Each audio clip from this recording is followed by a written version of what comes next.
In a galaxy where nothing is certain, where even the definition of a galaxy is still being debated, only one crew is in a position to do anything, and they still can't agree on what a galaxy is. Welcome to Nova Space, a cutting-edge new enterprise of planetary exploration, designed to put humanity on the forefront of galactic discovery and politics and industry.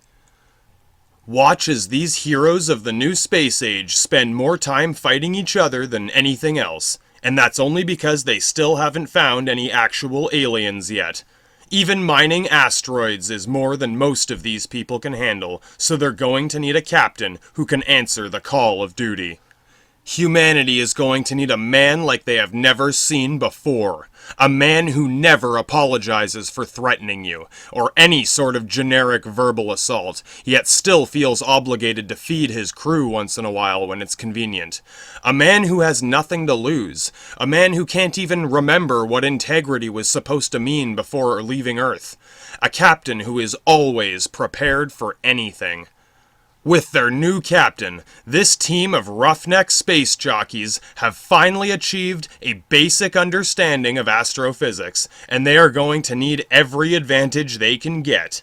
They thought that they could handle anything, from advanced alien species to the most terrifying monsters of the deep cosmos, but they still don't know what a star is made of. Our hero was expecting the finest young men and women that Earth had to offer, but most of them didn't make it this far. The only ones that did had a serious attitude problem, which is probably their only advantage out here, because these college dropouts who barely passed high school are going to need a serious crash course in what we call weird things in space and what all these weird things do. Because our heroes have a very important mission.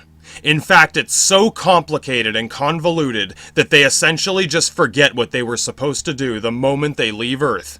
Even if I end up getting interviewed as the only writer so far, I'll probably still just be shrugging my shoulders like I don't even know what movie they're talking about, and then I'll just start rambling off on a tangent about how Hollywood has been dead for decades now, and anything that came out recently was literally just resurrected from a graveyard of old discarded scraps that would normally have been ready by January, because that used to be the cheapest time to make movies. Before we can hope to reach the stars, even navigating to a star is going to be a real challenge. But this new captain, me, is just the type of professor that these hormonal young jackass space cowboys are going to need to scare them straight and to force them to actually follow orders and cooperate with each other. Because it turns out that space itself is actually a lot more dangerous than any random alien invasion that we have had time to prepare for up to this point.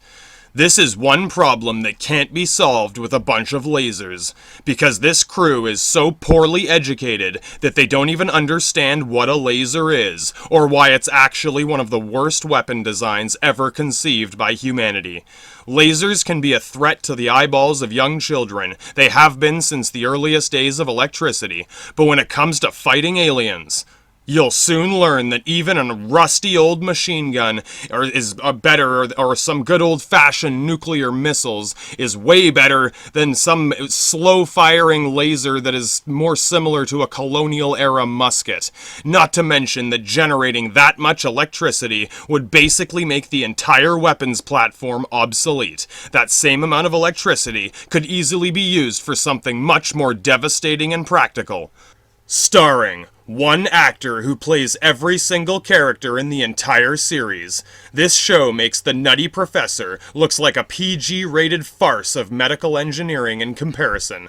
Watch as even the horniest young astronauts struggle to wrap their minds around the fact that having sex in space is going to be a lot more difficult than it ever looked on Pornhub over the last 4 centuries leading up to this. They basically can't even take off their spacesuits most of the time, and that's just the beginning. They don't have any porno either, because the internet can only travel at the speed of light, and these fucking morons still don't really understand what that is, or why it takes so long for anything to happen out here. Space is just really fucking big, okay? It turns out that even if you did have a magic hyperspace drive that never needed fuel, you still can't teleport the internet unless you also had a different technology that could do that too. These pioneers of the future are the only people who had enough balls to actually do this and make it this far. And they haven't even reached Mars yet. Seriously, even getting to Mars is a really long way away, and if the best people we have available are these three and this guy, we're going to need some serious help from the people who invented modern mathematics, the Moslims on Mars. It's been almost 1,000 years since these guys invented the number 0, and all they got in return was a fucking jihad from George Bush in 9/11, which is pretty much the only holiday we have left in this grim, realistic future. This Christmas, replace those old stockings with a pair of Twin Tower wool socks, because you'll need it to fit all the gifts that come crashing into them this holiday season. You might even be expecting those Moslims on Mars to become the military challenge that these space marines were hoping for, but it turns out that some old Moslims on Mars might turn out to be our most trusted and valuable allies, because they can actually do math, and even the new captain is going to need their help to help teach these idiots how to do math.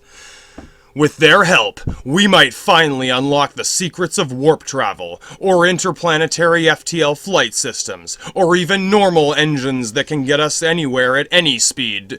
Because flying around at the speed of a ballistic projectile, like an old bottle of whiskey that I mentioned in the future here, is basically the same technology as being fired out of a catapult, or a bow and arrow, or maybe an old British cannon, and that's being very optimistic. If you thought that getting to Mars would be easy, that's because you're a fucking idiot, and you should have gone to the Moon-based casino. It's a casino on the moon, designed for space tourism, where people who don't know anything about space can still have fun playing with jiggly boobs in low gravity.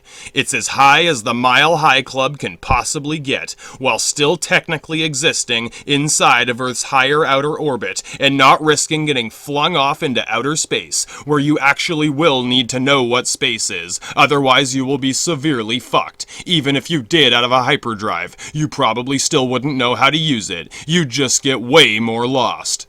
As for the crew of space jockeys, they have dared to take the leap beyond the Earth and beyond the moon, off into deep space, for no apparent reason other than the fact that no other human can stand their presence for more than a few minutes before someone else goes to jail again. Their new captain is already short on time to teach them what math is before they disappear even farther into looking for some planet somewhere. Remember, planets are really fucking fast. They are way faster than your shitty old rocket ship, even just flying around the sun, because if you look at how far that is, and how fast they get there, it's really fucking fast, even compared to you or the fastest thing you seen here. It's really hard to see this shit too, especially when it's dark and there's no sun around, from a distance of thousands or even millions of miles away, when even using miles per hour in space is so fucking ludicrous that it's already become illegal, at least here on Earth in this futuristic setting. At this rate, the entire crew is going to end up on death row by next week, if not running their own prison ship or a gulag space colony somewhere. No matter what happens, they're basically already fucked, just because of how aggressive and confrontational they seem to be. Fighting is basically the only thing they can do well, and for some reason, that's not actually a very important skill to have out in deep space.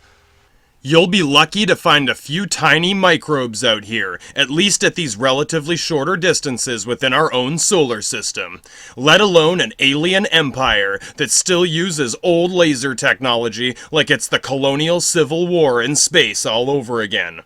Instead of soldiers, and Marines and assassins and demolitions experts, you're probably going to need things like doctors and scientists and engineers who know how to build and fix spaceships. But those all sound like a bunch of fucking nerds, and these badass motherfucking soldiers have way too much collective balls of brass to let a bunch of fucking pipsqueak nerds walk onto their ship and tell them what to do. Until, that is, their new captain, who turns out to be the biggest fucking nerd in the entire galaxy. Before anyone can start melting aliens into toxic goo, you'll get to watch their brains melt at the idea of basic geometry. This is the most difficult battle that any of these people have ever faced, and it's basically just a high school math class all over again, which gives them all PTSD because they start to think that it's actual mysticism. Once they realize that you can use an old fucking metal triangle to measure space faster than light, far beyond what you might normally think possible with a telescope, and that it can even predict things like complex graphing equations on different graphs on different pieces of paper, because they're all still using the same fucking triangle, and you can just move it from one piece of paper to another, like it's teleporting information from one to the other, even if they were written by different people who never talk to each other. It's basically the closest thing we have to being actually psychic in real life, and it does work, but you still have to know what a triangle is. Once these old space marines realize that you actually can measure space with a triangle faster than the speed of light, and that it can even predict many different things that you wouldn't have even thought of, and they realize this is actually real and not just made up weird nonsense, these badass space marines become paranoid, superstitious weirdos who are scared of triangles, and they think that the entire galaxy must be an illusion, or something else that makes much less logical sense than using a triangle to measure something. This holiday season, Santa Claus won't even be able to keep up in this race because the Moslims on Mars are going to stuff your stockings so full of WMDs that it'll blow your fucking mind with the number 0. It's not just a way of buying things without spending money. You can also use it to make those huge, mind-boggling, crazy-looking equations boil down to just a few numbers that even a normal guy like Einstein can actually solve. That's why he was so smart. Not because he wasted all fucking day on crazy bullshit equations. He was fully the first guy to look at that and be like, this is fucking stupid. You really need a simpler equation, man. And that's fully what he did to make a lot of this shit way easier for people like you and me to understand. Remember, that's why he was smart. Not because he was dicking around all day getting nothing done like this guy. For the first time ever, you'll get to see the hero of a science fiction story actually learning science. Even though this in itself sounds like an episode of The Twilight Zone, in this case, it's going to be even weirder than that, because most of it is actually based on real science. You'll get to watch this angry asshole and their horny peers taunting them at every step, while their professor is watching and making sure that they're going to fail anyway, while he continues to yell the most outdated obscenities that these people have ever heard in their entire lives, because for some reason this guy is still from the 1980s, even though it's been like 3 centuries since 9/11. Time dilation and special relativity are quite real, and that's only the beginning, assuming that the entire series doesn't just run out of half-baked ideas like this long before the end of the first season. Rest assured, at least this much is already on the drawing table, with absolutely no budget to speak of outside of my EI checks, which can at least count on the fact that the captain will still have plenty of cigarettes stashed all over his ship somehow, even though smoking cigarettes and the tobacco itself hasn't been produced in centuries. Even vaping fake tobacco has essentially phased out by this point. Either way, that is not going to stop this man, because he still has cartons of cigarettes all over the place, and he still chain smokes them, and he still remembers the 1980s, even though he was born at the end of 1989. It is literally just close enough to qualify. by, which is exactly the slogan that this entire ship and its crew have come to live by, including pretty much everyone who watches science fiction in general and then starts talking about it like they actually know what the fuck they're talking about.